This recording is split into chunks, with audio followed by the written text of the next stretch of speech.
Hello, friends. This is Dr. Lou. In the first two episodes on African American studies, we have explored two dimensions of that study. For example, in the first episode, we have explored key texts on Black liberation theology. On the second episode, we have explored key studies on black church studies. Okay, now on the third episode in this series, we're going to explore today the relationship between African American religion and political and social activism.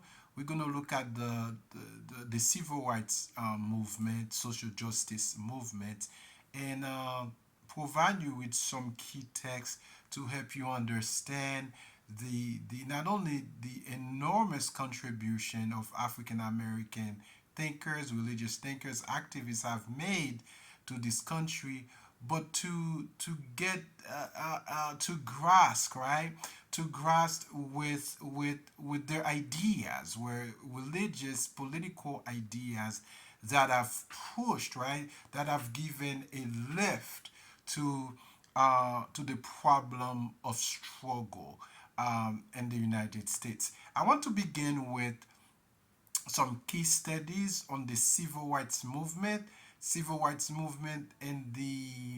and the contribution of African American religion, especially the Black Church, African Christianity, for example, African American Christianity, for example, uh, to put an end to racial segregation. Okay, so and to to advance the rights, the freedom of African American people. One of the key texts is by Charles Marsh. It's called God's Long Summer: Stories of Faith and Civil Rights. God's Long Summer: Stories of Faith and Civil Rights by Charles Marsh, right? So he underscores the enormous contribution of the black church, right? Which include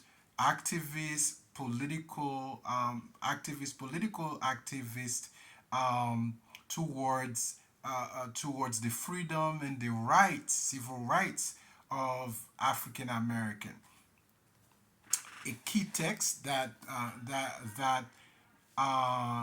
accounts or that reports on the contribution of the church or the prophetic religion within the African American religion spectrum is A Stone of Hope by David L. Chappell.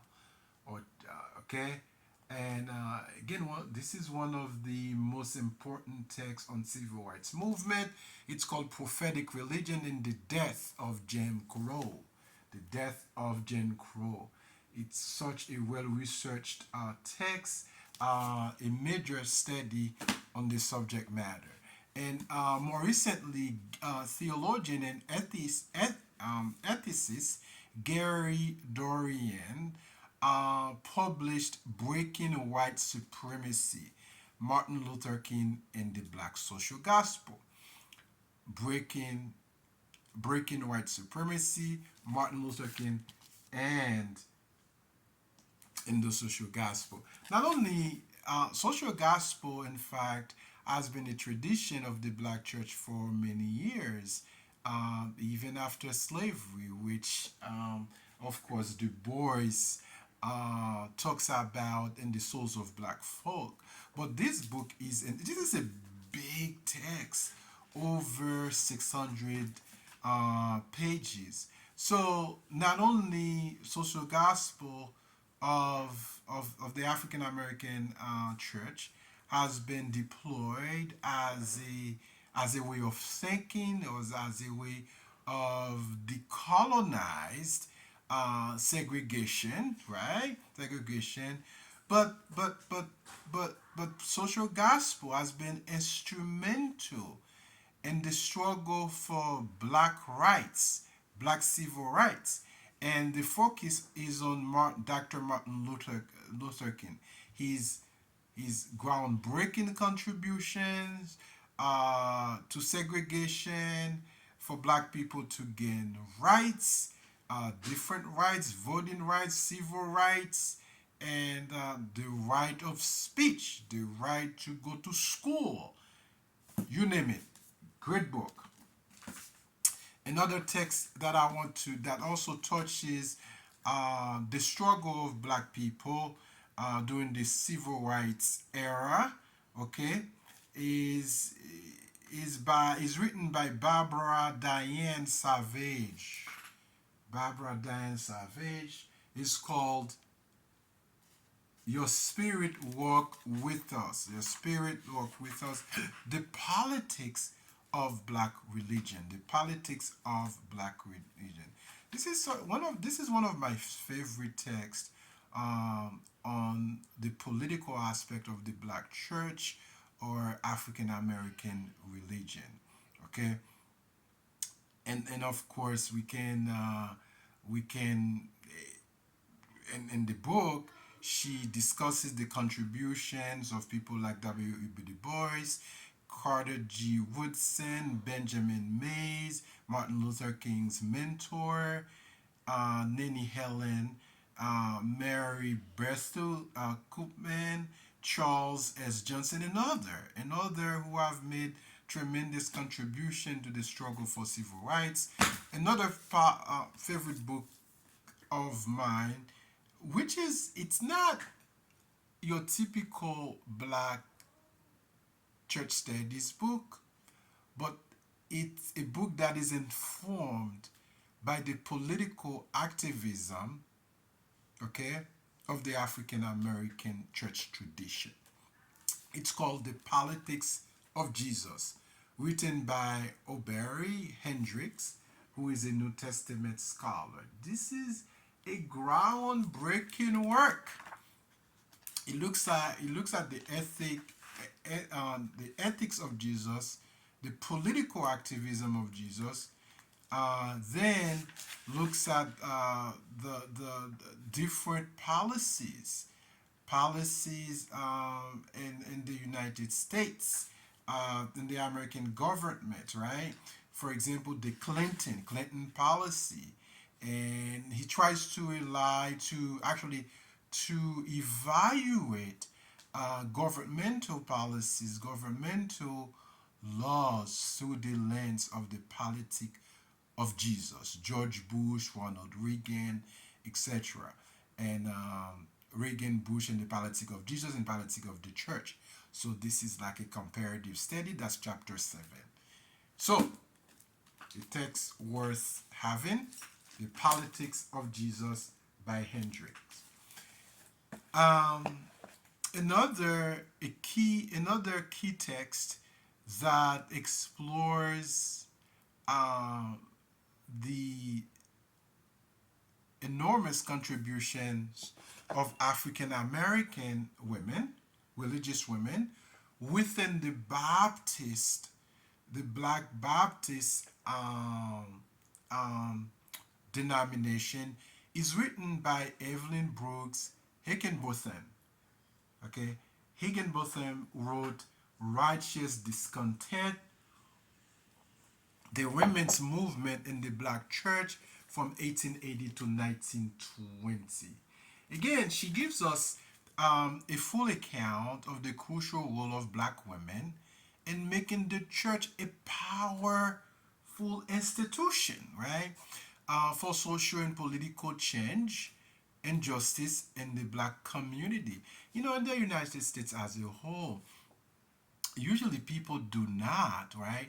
People do not emphasize the work of black women, black Christian women, and they fight for civil rights, and they fight for political change in this society. So this book does exactly that.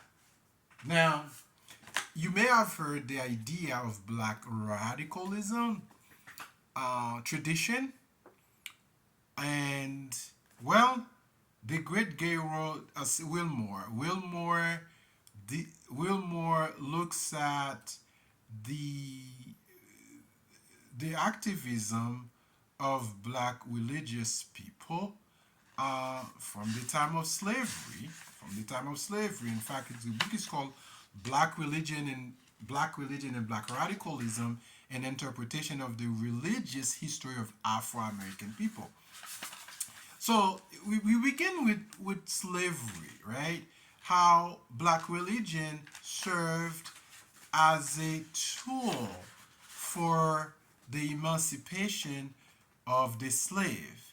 Again, the notion of radicalism is extremely important, the term. So, for example, he begins chapter 1 with the religion of the slave, and the three generals in the Lord's army: the Black Church Freedom Movement, Black religion, and Black nationalism. Right? Black nationalism is an aspect of Black radicalism, and then the Black Power, Black people, and theological renewal. So different aspects. There are different aspects of Black radicalism which which are integral to the Black church. Okay, Wilmore's text. Now, talking about Black radicalism, there's actually a relationship between Black radicalism and the social power. Uh, James Melvin Washington has written an important text called Frustrated Fellowship: The Black Baptist Quest for Social Power. Not only that, black people in the United States, black religious clergy or black Christian, have been fighting for political power, but they have been fighting for social power in this country. They have been fighting for power to speak, okay, freedom of expression. So this book recounts the fight for social power from the Black Baptist perspective. So the again, black religion, the Negro and Christianity in the United States, also written by Joseph R. Washington, okay, is also a major contribution that is worthy to bring your attention to. Washington discusses the the role of the church. Okay, the role of the church during the segregation era, the role of the church in the fight for social and political justice and rights in the United States. In fact, this is a book I have used in a course that I've taught before. For example, the the Black Church has been instrumental in many protest movements in the United States. In fact, the Black Church has been instrumental, Black religion has been instrumental not only to confront white supremacy, but also to confront white Christians, okay? To to be not only to be political activists, to be allies, but also to look at themselves, their own contributions they have made to the problem of race, to the problem of segregation in the United States. Now, and the Something Within, which is a major study by Frederick Harris, Something Within Religion in African American Political Activism. This is a major text that looks at how the church, right, the African American church has made contribution in every phase, right? For human rights, for civil rights in this country. Again, this is an exemplary text. Something within our religion and African American political activism. Uh, Vincent Harding's text, that's another key text on, I mean, on black radicalism, beginning with Nat Turner, Frederick Douglass, Harriet Tubman, Sojourner Truth, Dan McVesey, David Walker. It's called There is a River, the Black Struggle for Freedom in America. So you can see the every person that is discussed in this book uh, was a Christian, and they took their faith seriously. They understood the relationship between faith and freedom.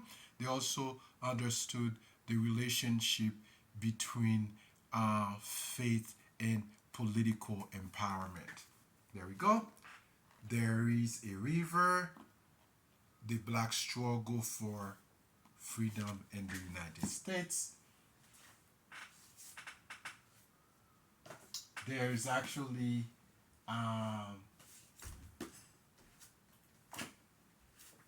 I'm going to bring your attention to three other books. And The New Abolition, this book is by Gary Dorian. He examines the works of Du Bois, the political ideas of Du Bois, and the religious ideas of Du Bois, and the history of the black social gospel in the 19th century. This is another major text written by Gary Dorian. Okay. Now, Afro-American Revolutionary Christianity, Prophecy Deliverance. This is a classic text, right? This is a classic text by Cornel West, who is a philosopher and a theologian, where he examines uh, the the prophetic aspect of the black church, the prophetic aspect of the African American religion towards, for example, the problem of race or racism. In chapter 3, he presents four different responses, right? Four traditions of response. Okay, how African American religion has responded to the problem of racism, segregation, in the United States. And of course, he establishes a relationship between the prophetic African American tradition, okay, or Christian thought with progressive Marxism. Again, prophecy, deliverance, and Afro-American Revolutionary Christianity by Cornel West. So the Afro-American Jeremiah by David Howard Pitney is a classic text on the prophetic tradition of African American religion. This book recounts what he calls appeals for justice in America. Again, this book begins with the whole idea of civil religion, right? And the work of Frederick Douglass and antebellum Jeremiah against slavery. So, is it the word Jeremiah really echoes the prophet Jeremiah in the Bible, which simply means prophetic, the call to justice, the call to hold political uh, political people to accountability. Then there's the work of Jeremiah in the age of Booker T. Washington and I.D.B. Wells from 1895 to 1915. Then he goes forward to look at the Jeremiah tradition during the progressive era with a focus on the work of W.E.B. Du Bois. There are two chapters devoted to Du Bois, chapter 4 and chapter 5. And then he also looks at the Jeremiah tradition, okay, in the work of Martin Luther King, okay, in the Second Reconstruction from 1955 to 1965. Then he looks at King's radical Jeremiah from 1965 to 1968. Some major texts. I hope this conversation was helpful to you. We were able to look at some key texts on the relationship between African American religion and political and social activism.